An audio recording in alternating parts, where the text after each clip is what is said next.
Hello to all of you, and welcome to this presentation of the Introduction to Social Work. This is a course in the University of Alaska Anchorage's Social Work Department, Social Work 206. And although most of the students in this course have enrolled through the Social Work Department, I believe it's safe to say that you'll have several classmates from outside the field who are either interested in what it is that we do or perhaps considering joining the social work department and switching majors to this field.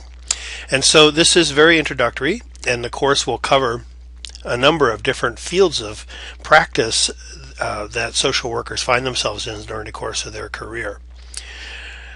The text, well, I'll tell you about the textbook in a moment, but this particular class I hope to make very interesting to you, and I believe in the weeks ahead you'll be able to have an improved understanding of the situation the clients that we serve have to face on a day-to-day basis. And another thing that I think this course may do is give you a sense of what particular fields of practice might be most interesting to you as you go forward in your social work studies. My name is Bill Galic. I'm a licensed clinical social worker. I have about 40 years of experience in the social work profession behind me. Just to tell you a little bit about myself, I graduated from Michigan State University School of Social Work way back in 1974. It doesn't seem that long ago until I look at photographs of how we wore our hair and the plaid pants that I had on in a lot of the pictures that surround my college graduation. So I guess it was a long time ago. But I have since that time worked steadily in the field, and some of my classmates have told me that I'm one of the few people that they went to school with back then who are still employed in the field that they went to school to study. And some might say that's a bit of a rut. I call it a niche. I believe that I really did find where I wanted to be early in my life and had the good fortune to be able to find a number of different very interesting jobs during the course of my career that I'll tell you about in a few moments briefly.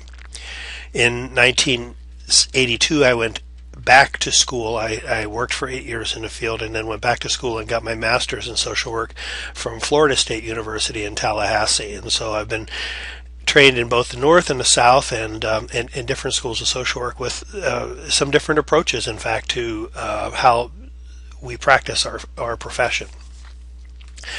Over the course of the years, I have worked in public welfare programs in Central Florida, both in food stamp certification and then in what was then known as the AFDC program. It is now TANF, or in Alaska, ATAP, Alaska Temporary Assistance Program. It's essentially the public assistance or welfare program.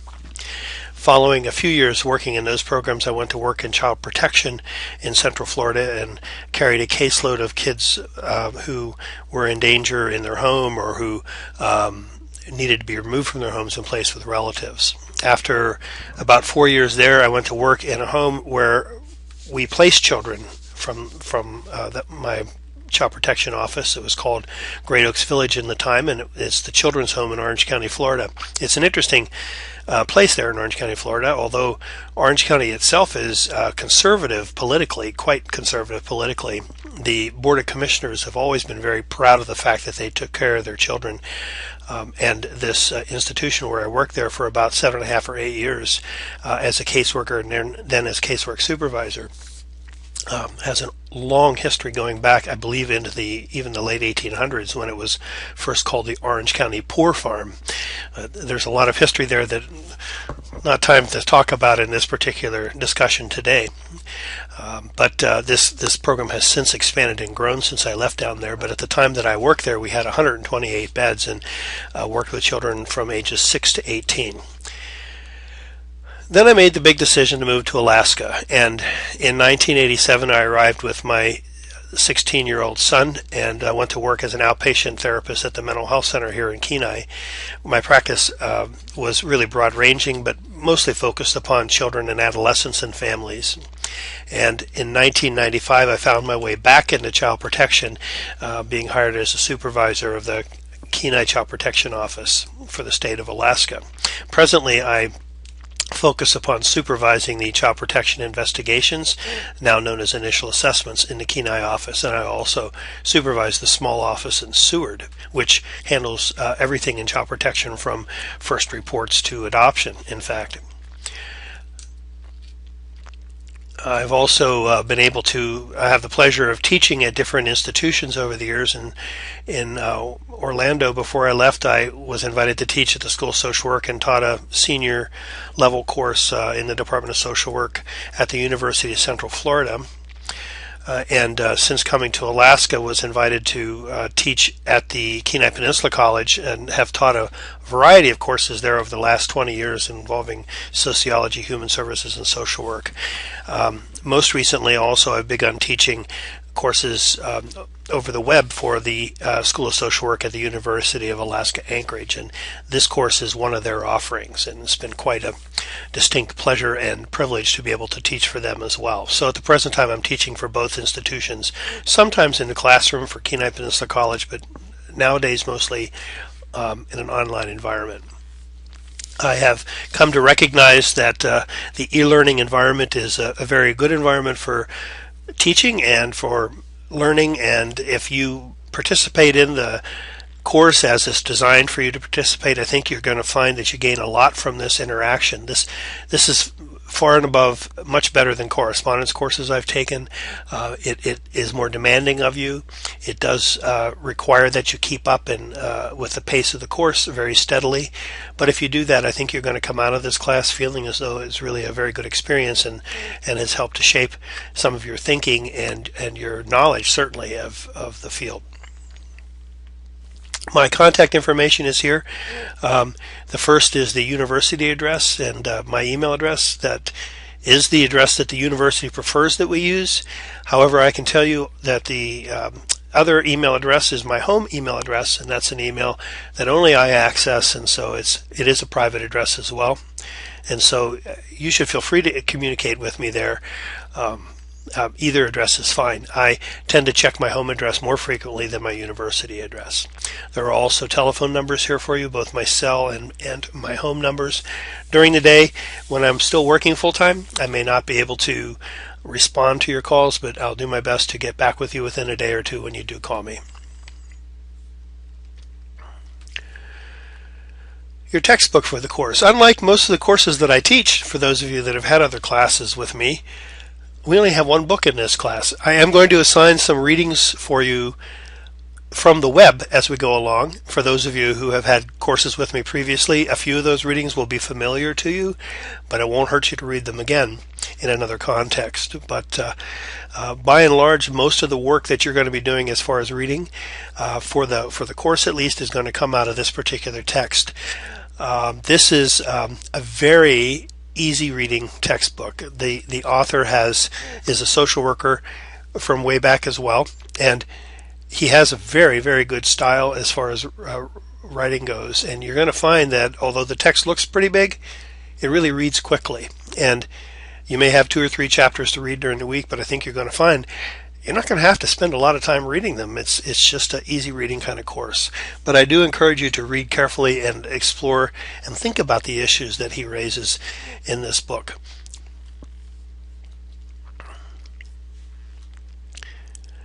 Your course syllabus is available to you in the Blackboard course, as I'm sure you found out by now. I want you to print that syllabus out, read it from front to back if you haven't already done so.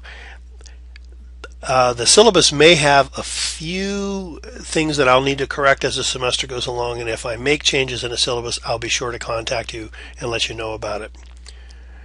One of the things I want you to note is that participation is a part of this grade, and it's a little bit more challenging in some ways because I don't see you coming and going, but what Blackboard does do is it kind of tracks your entries and exits from the course, and so I can get a sense from there as to how much you participate. Also, how well do you really engage in the discussion board that we present each week, and more about that in a minute. How involved do you seem to be in the reading material? How closely are you following current events in your blogs? How engaged are you in that group project that you're going to be assigned to? These are all things that are going to contribute to your participation points.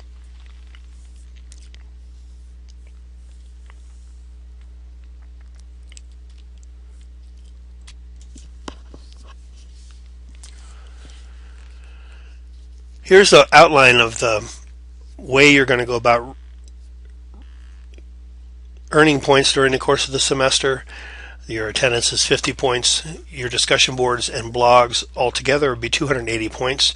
There will be one discussion board and one blog for you each week, times 14 weeks. So each of those are worth 10 points, so that's 20 points a week times 14. Actually, there's an additional discussion board in this week as well. So you're actually going to get 10 extra points this week for participating in your first discussion board. It's not included in this total. There are 2 group site check-ins during the course of the semester. I don't have them structured in yet, and I will be giving you instructions about them once I have assigned the groups and open up your group site. This is to guard against those who tend to be procrastinators. And when you're in a group project with 4 or 5 people, there are always people who want to get things done early, and there are other people that are sort of like, well, we'll get to it. I've got a week or so before that. I'll sit down and really concentrate on this. In a group, that might work for you individually, but in a group work setting, that won't work.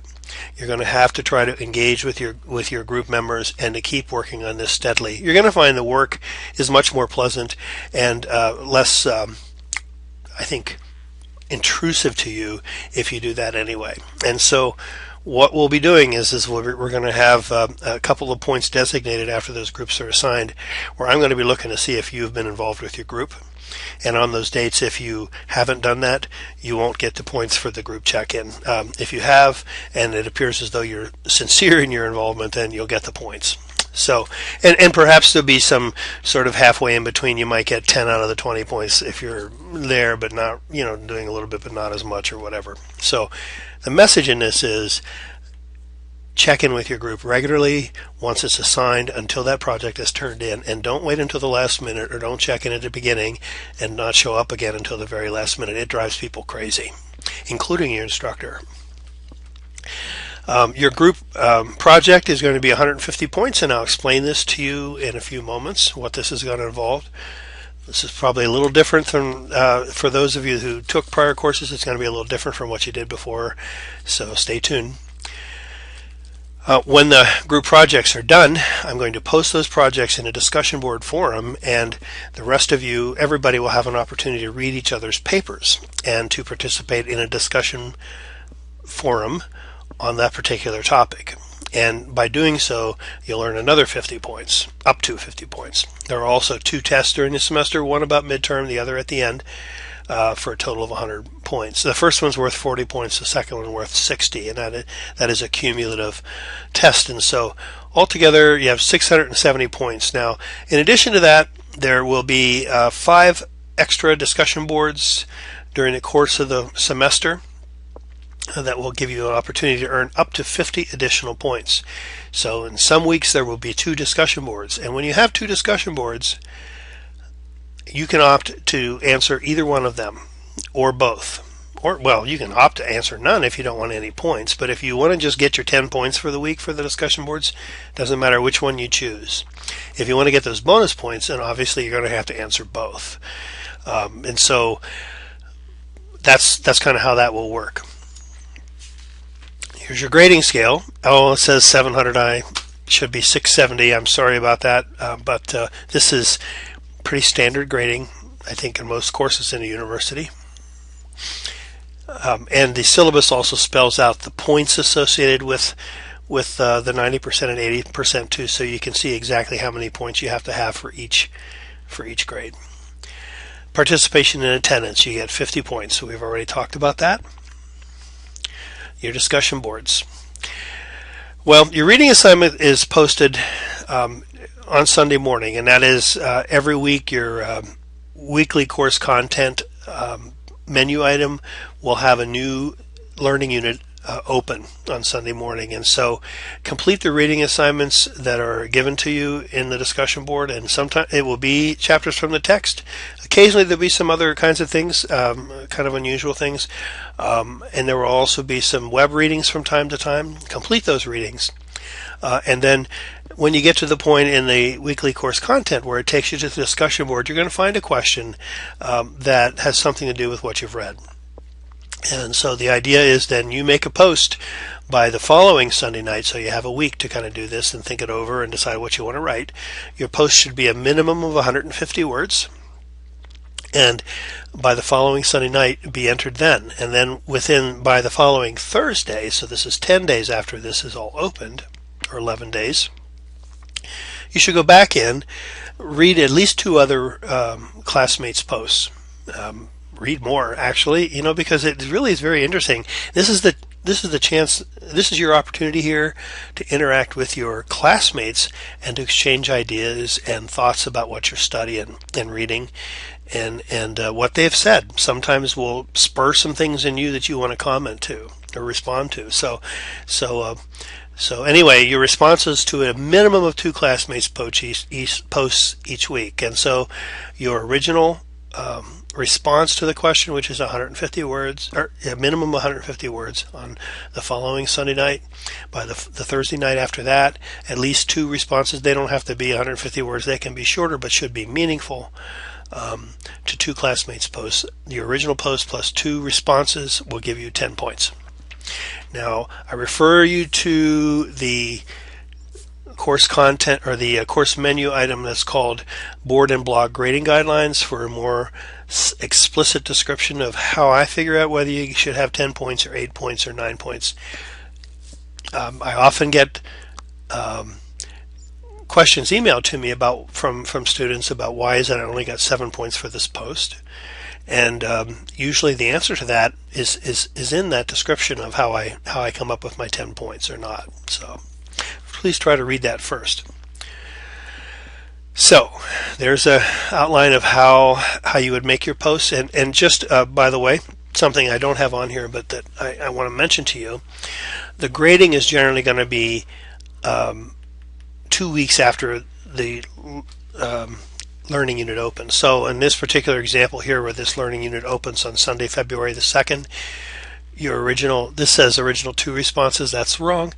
It should be your original 1 response by Sunday, February 9th, and then response to 2 classmates, again 2 questions. That's wrong, by Thursday, February 13th.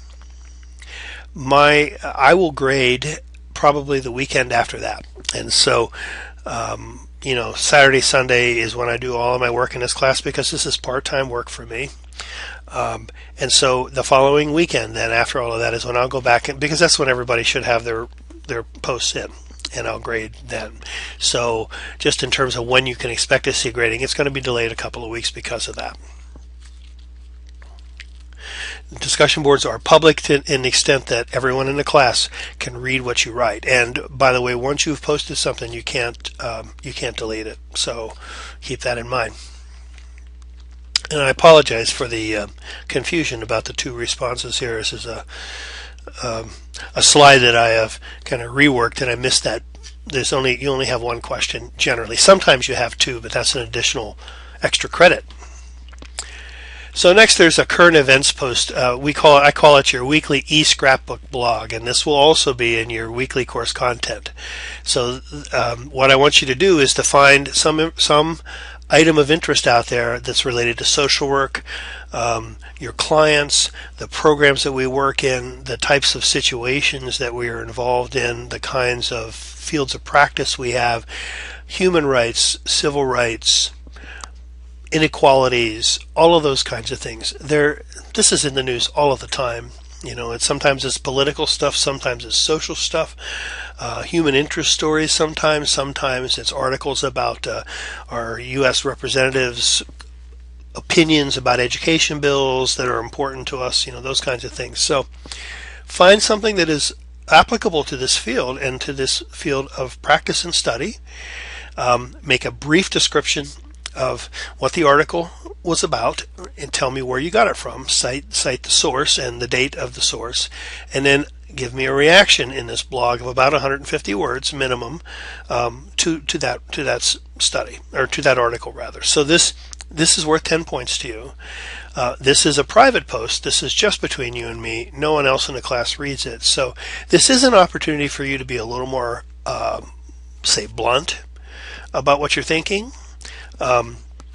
Or it may be an opportunity for you to talk about some personal things that are getting stirred up by this particular article, or things that you're reading in the class. That, like if you were going to stop me at break and say, I need to talk with you about something, or can we spend a few minutes after class, and you would have a private conversation with me about something that you wouldn't want to bring up in front of the rest of the class or something. That doesn't have to be this, but this is a good opportunity for you to do that here. Okay, so that's one of the reasons I make this private, but also because I just want you to talk about with me what's really interesting to you in the news. This is a current events thing, and so this isn't something that you can wait 5 or 6 weeks and go back and do 6 of them at one time. If you're not doing them week by week by week, you're probably not going to get the points for them. I have made some exceptions to that for people that had special medical problems and things like that, but by and large, I'm going to tell you, if you don't keep up with this particular thing every week, you may not get points for it at all. So 10 points for your blog, 10 points for your discussion board posts, altogether 14 weeks, 280 points. Again, not counting the extra discussion boards that you're going to find throughout the semester. This is where, again, I'll tell you, refer you back to well, in this section there is, I think this week you have a pane about how your posts earn points, and that pane is pretty much reproduced in the menu item board and blog grading guidelines, also a wonderful example of a great blog post that has the exact format I would like you to put your blogs in. But if you can get good articles and your post in the blog is like this example and that board and blog gradings guidelines, you can pretty much count on 10 points every week.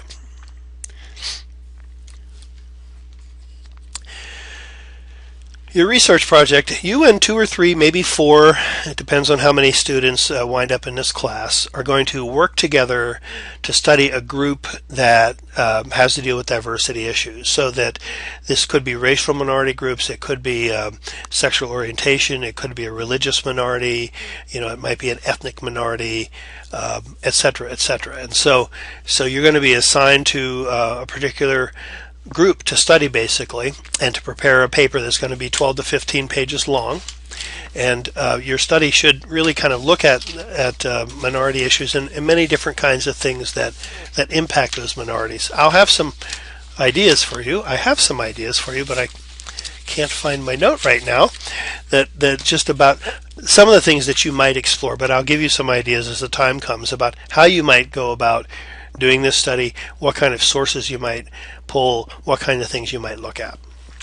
I think this is going to give you a good opportunity to be sensitized toward some of the issues that minorities face in our society. Minorities include not only racial minorities, but again, sexual orientation and age and religion and ethnicity, gender, all of those kinds of groups experience particular problems in our society, and being a member of a minority generally results in members of those groups being denied equal access to the benefits of the institutions in our society.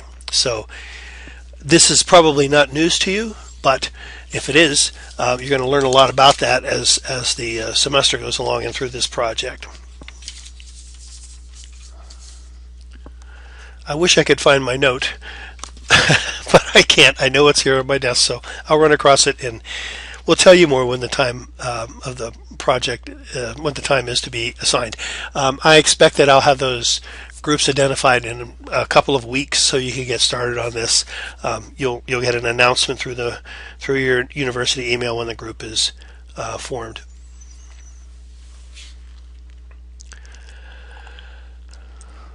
After the group papers are completed, I'll grade the paper and return it to you.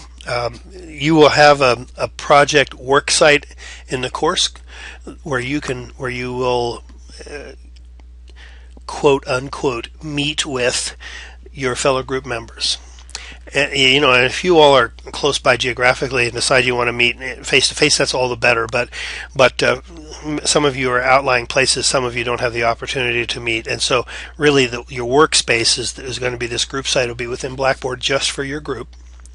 And me, I'll be able to look in on it as well, but none of the rest of the class will. And you'll exchange your research and your whatever you've written, questions. You'll have a discussion board there just between you guys if you want to talk about it, and all those kinds of things. And so one of the items or one of the tools within your group site is called a file exchange, and that is where you can actually put papers and read each other's papers and those kinds of things. And that is where you're going to post your paper when it's finished. You are going to have one paper, by the way, between the four of you. I'm sorry if I didn't say that, but so the four of you are going to put together one paper. So this is kind of the sweet thing about this project is that you're really contributing to a paper. And if you're like me, I'd rather do things by myself and not work in a group. But the advantage to this is, aside from the fact that you're going to get to know your classmates a little more, and learn some things you wouldn't learn otherwise, because they'll find some things you wouldn't have thought to look, places you wouldn't have thought to look.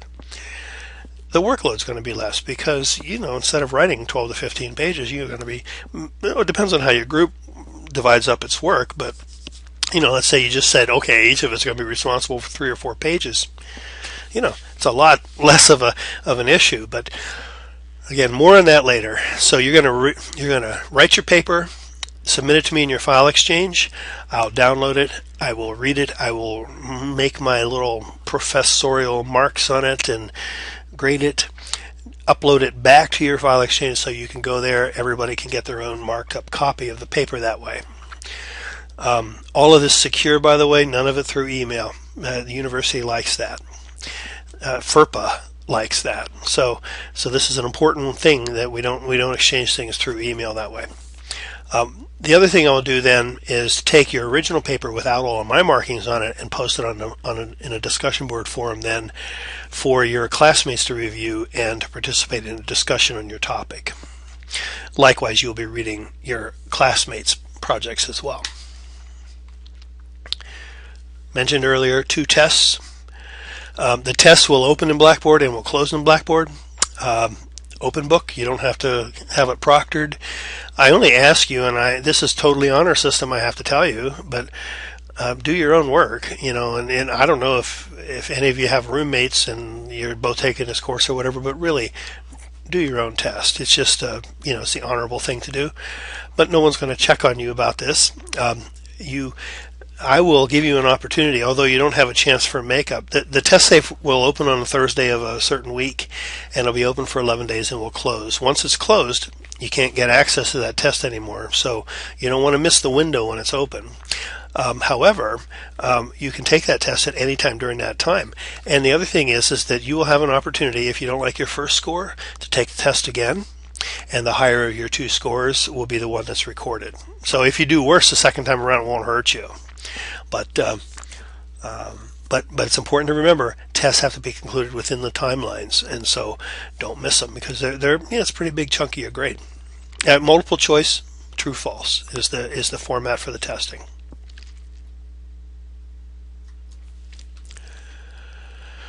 Oh, how many times do I have to say this?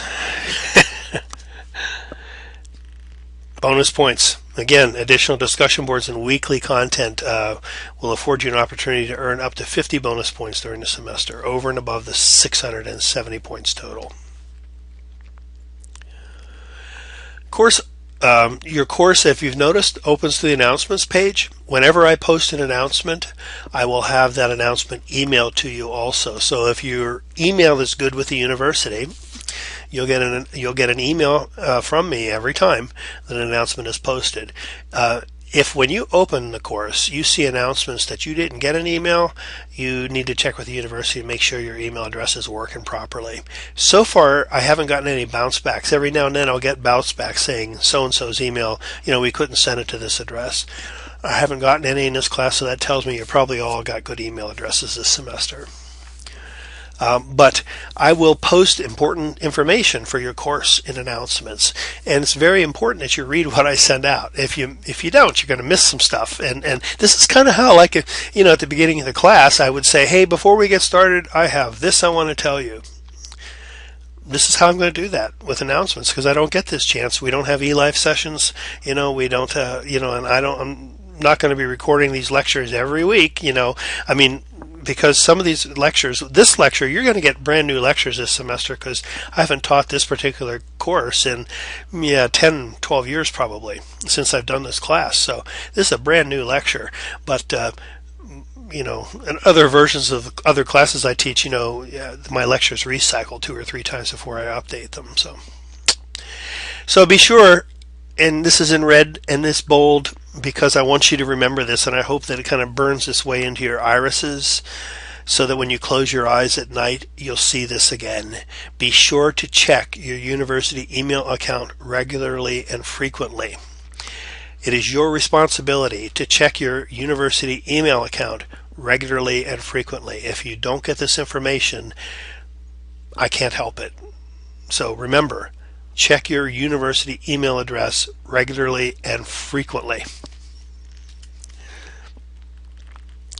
Another bold red thing for you to burn into your brain is the weekly course content button in the course menu is the most important link in the course. Every week, a new learning unit will be opened in your weekly course content and will become available to you there on Sunday morning, 12:05 a.m. generally. This semester, if I'm running a little behind for whatever reason, I don't know if my teenager has a life crisis or I don't know, my dog has to get rushed to the vets or something like that. Maybe I won't get the lecture done on time, but I intend to have a new learning unit open every Sunday morning, 12:05 a.m., and it will be found in this weekly course content. So when you open the course, check your announcements, and then click on the weekly course content, and if you follow along, there will be several panes or slides every week. It isn't. One student once told me, I didn't realize there was more than one slide in the weekly course content, so he was opening up and reading the first slide and closing it, and was, oblivious to the fact that there were discussion boards he was missing and things like this. And from my standpoint, I was like, well, he must not be too interested in the class. I didn't know this. And so keep in mind, there are many different slides in this course. Generally, you're going to find, here's what you're going to find in the course structure. And you're going to have an opening pane, just a little thing where I write something about what you're studying.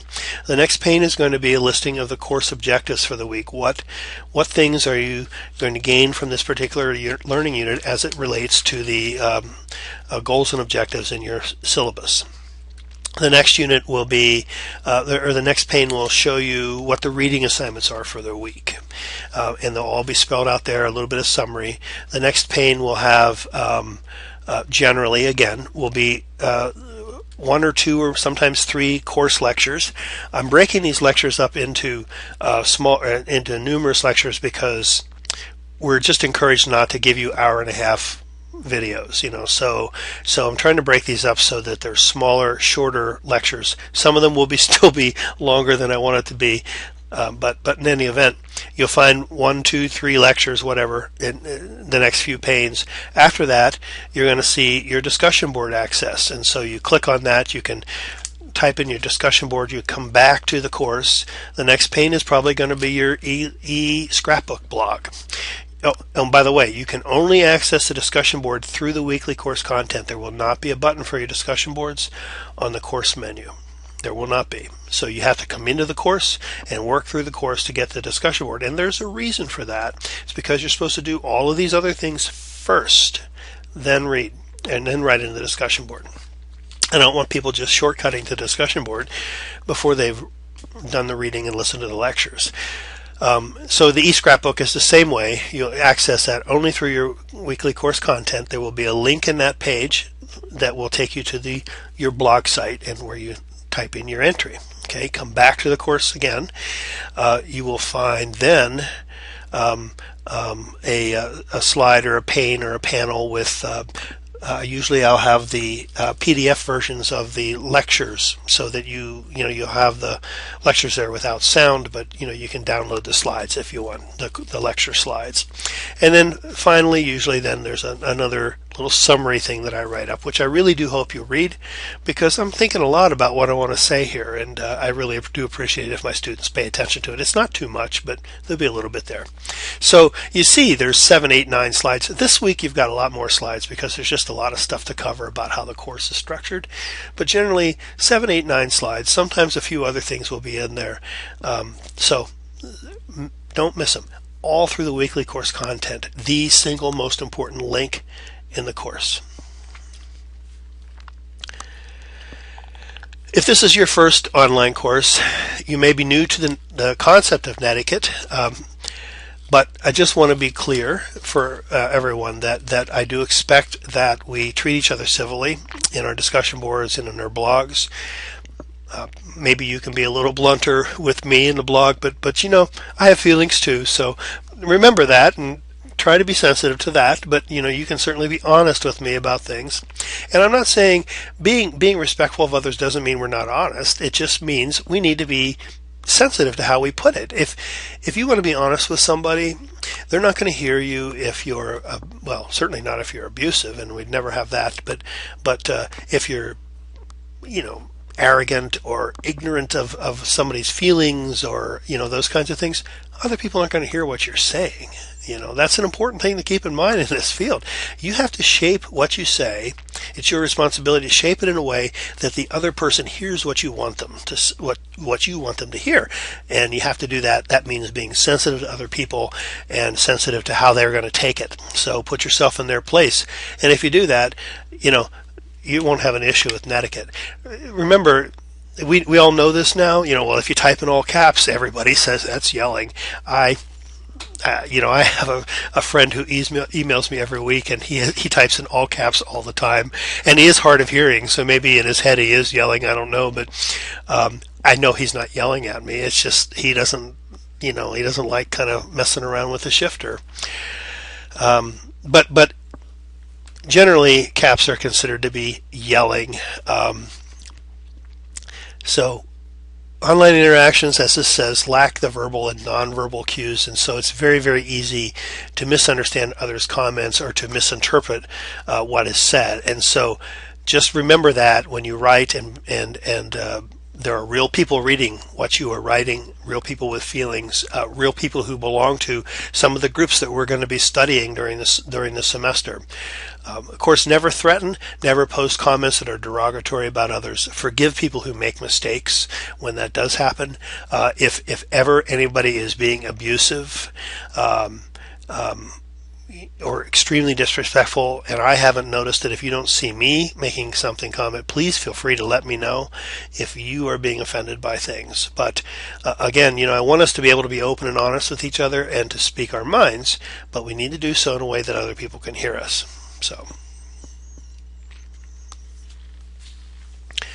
So your first discussion board exercise this week is going to be an icebreaker exercise. Tell me about yourself. Tell us about yourself. And here's just some ideas of things you might write about, but whatever you want to write about, you can write about. But the idea is, who's this person behind the name that we see every week? Who is this? And be as open and direct as you want to. Be as guarded and particular about what you say as you wish. However you want to pursue it. Again, keeping it clean. But I also encourage people, and I don't have this in here, but post a photograph. And if it's a picture of you, all the better. But if it's not, people you care about, places you've been, things you've seen, something that represents who you are, whatever. But the photograph isn't mandatory, but it just kind of adds to your post. And you can do this really at any time during the semester. Put pictures in every now and then if it helps to illustrate what you're trying to say. But that's entirely up to you. But this post should be completed by next Sunday night. That's next Sunday night, the end of the first week. I'm trying not to use dates so I can recycle this lecture. 150 words or more. And then remember, the 2 or 3 days between next Sunday and the following Thursday, you're going to go back in and respond to a couple of your classmates' posts at a minimum. This is sort of like, hey, nice to meet you. You know, I've been there too, something like that. Okay, so let's get to know each other a little bit here. In the week ahead, now you don't have a blog entry this week, but in future weeks you will, and so watch the news for current events related to all of these kinds of things. Any of these things, so many more things than this, anything that relates to our study. Your first blog entry will be in week 2, and you're going to be picking one of those stories, summarizing it and giving me a reaction of about 150 words or more. So that's it for the introductory lecture. I just want to welcome you to this class. I hope that this class is of interest to you. I hope that it strengthens your desire to be employed in the social work field. As someone who has worked in the field for 40 years, and I begin to look at the end of my active working in the career, and I look back over the last 40 years, I've seen a lot of people come and go in work sites around me. Some of them, well, they've all been fine people, but some of them have been very dedicated, very professional people. Others have not been. And I can tell you, as somebody who hires in the field, I have found almost without exception that individuals with a social work degree are better prepared for this work. Psychology, sociology, human services, all of those degrees are very good degrees and certainly prepare people for the work, but there is something, maybe it's because my own training has been in social work, but there is something about the social work education course that prepares you in some way to help people and to understand the basic issues in their lives. And so I just I'm glad you're looking at social work. I hope that I make this idea of a profession in this field more attractive to you. And this quote from Albert Schweitzer, actually I've used in one of my other courses, I think, also. It says, Albert Schweitzer, I just remember when Albert Schweitzer died. I was a kid, and I remember, Albert Schweitzer died. And he was, I don't know what he was actually, some sort of a anthropologist, I believe, or something like this, but he was a great thinker, spent much of his life in Africa, I believe, and different kinds of things like this. And he was a humanitarian, and a lot of people looked to him for his thoughts and his views of the world. And one of the things that he said that I think is worth thinking about, he says, is the final decision as to what the future of a society shall be depends not on how near its organization is to perfection, but on the degrees of worthiness of its individual members. We make up our society. We make up the world. What we contribute to the world is the thing that makes a difference. We are not victims of our culture or our society. We are shapers of our culture and our society.